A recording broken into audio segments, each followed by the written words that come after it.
Hey guys, so I'm super excited because it's 2015 favorites time. What? And then while I was thinking about what to include in this video, it became so obvious that so much has happened in 2015. Like, you'll see, you will not believe that some of this stuff that I'm talking about was from 2015 because I feel like I've been enjoying these things and loving these things for so long, but they're really just been about a year, which is mind-blowing.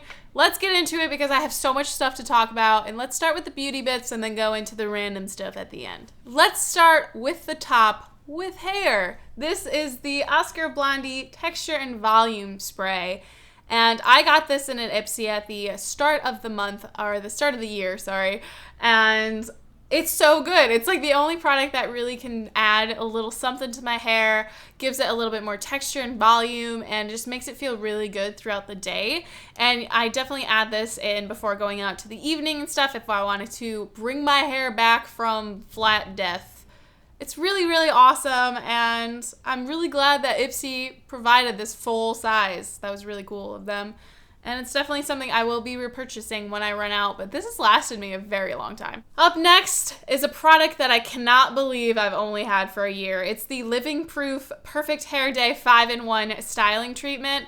And I put this in my hair when it's wet, and it makes it look awesome, and it gives it just enough grit and volume. Like, that's the only thing I put in my hair today, and I just feel like it looks good, it has a style while not being like actual style, but like it feels like my hair is doing what I want it to do, and it's all thanks to this. I've repurchased this 2 or 3 times now, and it's definitely something I'm gonna keep repurchasing. For skincare, there has been a lot of different things that I loved in 2015, but one thing stood out above all else, and I thought I'd just talk about that. It is the Origins Drink Up Intensive Overnight Mask, and nothing provides moisture and hydration to my skin like this. You put it on at the end of your like evening routine, and you leave it on all night, and you wake up with like the softest skin ever. And I know people either love it or hate it, or it like works really well or doesn't work for them. So it's definitely a product you should test out or try to get a sample of before, just to see how your skin will respond to it.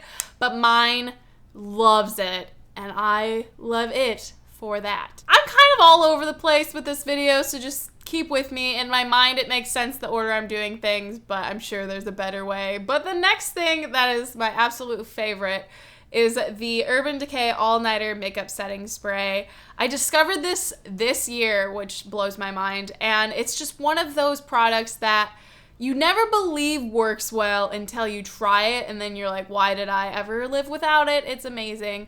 You spray it on after your makeup is all done, and it just makes it look better. I can't explain it. I think it just blends everything together a little bit better to create just a really gorgeous finished product, and I think it actually makes my makeup stay longer.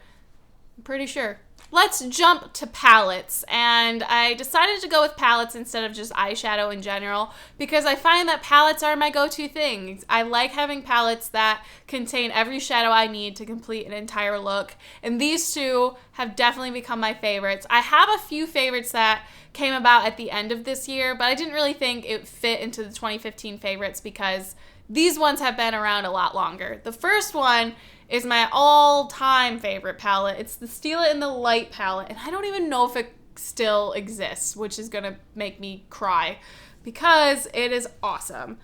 And I have completely hit pan on Kitten, and I use Sunset, and it's just one of those palettes that has some interesting shades that you can mess around with, but other than that, it's just an all-around perfect palette. And I took it to Italy last year with me. Wow, this palette has lived a long life. It's my most loved palette, and definitely one, if it still exists, try and get your hands on it. This palette is a bit newer to my collection, but as soon as I got it, I fell madly in love with it. It's just so simple and easy, and there's no fuss involved. It is the Butter London's, I think, Natural Charm Shadow Clutch, shade Natural Charm, and it's so simple with just 6 shades, but they all look so good together, and it has a little green if I want to do something crazy. The mirror is humongous and really nice quality. I don't know if you've noticed that, but some mirrors may be big, but they just don't seem nice. This mirror is awesome, and the packaging has this like leaf texture on it. It's an amazing palette, and I love the size of it. It's definitely more portable and easy to carry around than the other one, and it closes all the way, which gives me a little peace of mind if I'm traveling with it, that it won't like go all over the place. For a base, this was such an easy decision to make that I was just like, yep, no problem for sure, this product. It is the Bare Minerals Complexion Rescue, and it's a tinted hydrating gel cream, and this is the foundation base, whatever, for my skin. I've tried so many different types. I went down the NARS road for a little while, which was expensive and exhausting, but this is a perfect match for my skin. It makes my skin glow in a way that I want. It looks hydrated and dewy, and it is amazing. So you should definitely go check this out. It's such a unique product too that it's just even worth just a swatch just to see how unique it is. For bronzer, which I never thought I would ever put in a video because I was not one for contouring or bronzing, even though I really like the idea of it. But the Soap & Glory Solar Powder Bronzer works so well for my pale but not really pale skin. It's a perfect combination of two shades that makes a lovely finish that I kind of just put all over my face, or I use the dark shade to contour a little bit. The packaging is gorgeous. I really like the magnetic clasp.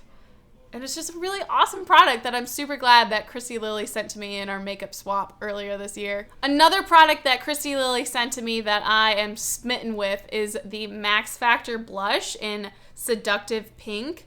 It's one of those blushes that is just a great color. There's no fuss with it. It's easy to apply. It shows up, but not too much.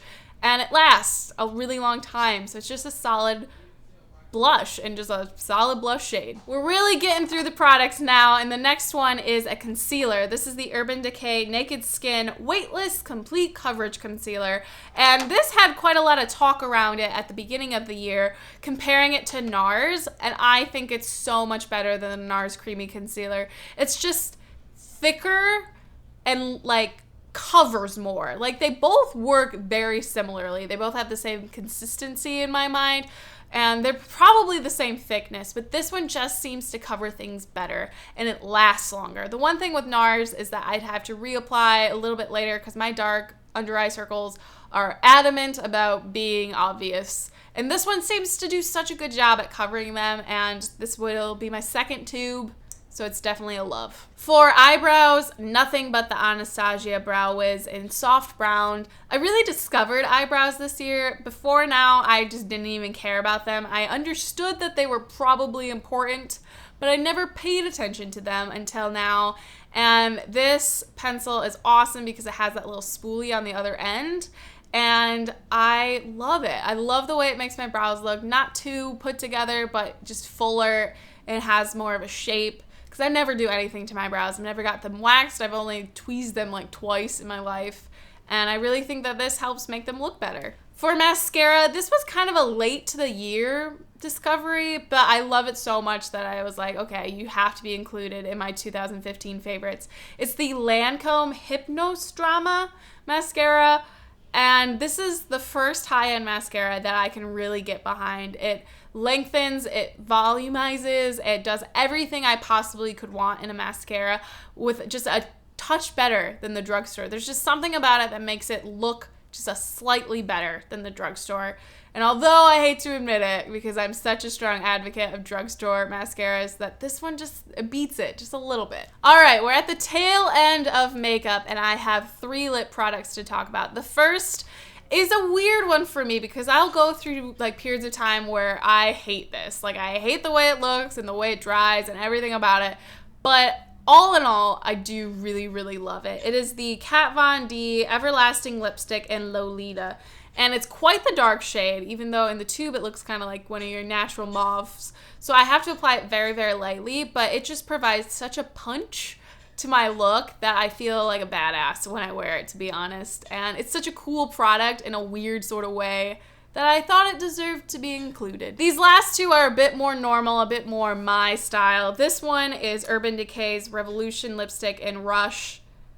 And this has to be my favorite lipstick of the year. It's like syrup or Max syrup, but just a little bit less purple and a little thicker, and it just You know you're wearing lipstick when you put this on, but you know it's going to be hydrating and it's going to look good. And the packaging is out of this world. The last makeup product has to be a MAC lipstick because MAC lipsticks are my favorite. However much I love the Urban Decay Revolution line, in general, MAC lipsticks just know where it's at. And this one is MAC's Sea Sheer, and it's this reddy, orangey summer shade that still looks natural. It's not the shade I'm wearing right now. This is Crosswires, and it's very, very similar. This one's a bit pinker, but I just love how it brightens up your complexion, and it's just the right amount of color to really make a spring-summer look come together without being too much or too corally. All right, those were all of the makeup things, and now we're on to the other stuff, and this is the section where I just can't believe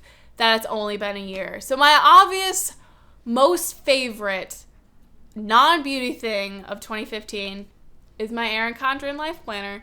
I got this in February of this year. I feel like I am so committed and devoted to this planner that it's been a lifelong love affair, but it's only been 11 months. Mind-blowing. It just doesn't make any sense, but obviously I have to include it.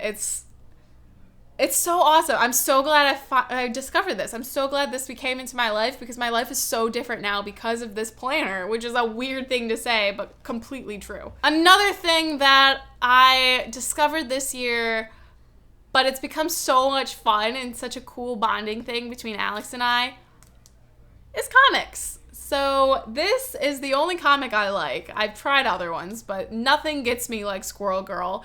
And this is actually the first of the second reprinting, if that makes sense. It's confusing. Comic books are confusing, and the only way I ever got into comics was because of Squirrel Girl, so I'm still trying to figure it out, but they did 8 issues, and then they did the second #1 so far this year. So this is a restart, a revamp that they did like after 8 issues. But Squirrel Girl is such a cool comic. I've talked about this before, but it's very like women empowering, like you go girl kind of stuff, and it's just such a fun read. She's so relatable and such like an average girl that I love it, and the designs are so pretty, and it's just such a fun comic, and I really like being able to bond with Alex over something, so that's pretty cool. Another thing that I just really fell in love with again in 2015, I loved it before, but I think it's going to be a lifelong thing now. Like I think I'm finally firmly cemented in my love of baking. And this cookbook is the one that I have been going all over in. There's so much in this, so many different things to cook,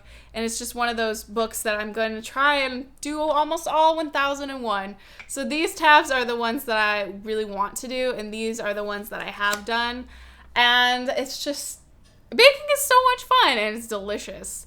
And it's a nice challenge because even if I fail, it's only slightly less delicious than if I succeed. So I feel like if that's your biggest risk, it's something I can get behind. My last favorite for 2015 is another thing where I'm just like, it's only been a year.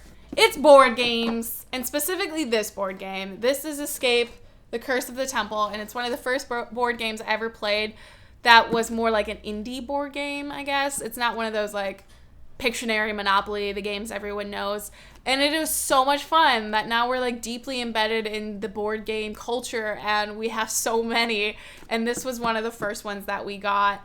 And I just love it so much. It's such a fun game. I don't know if you want me to talk about it, because I've talked about it a couple times. But more or less, it's a collaboration game where everyone's working together to explore a temple through dice rolling. Everybody has their own set of 5 dice, and everyone rolls it at the same time.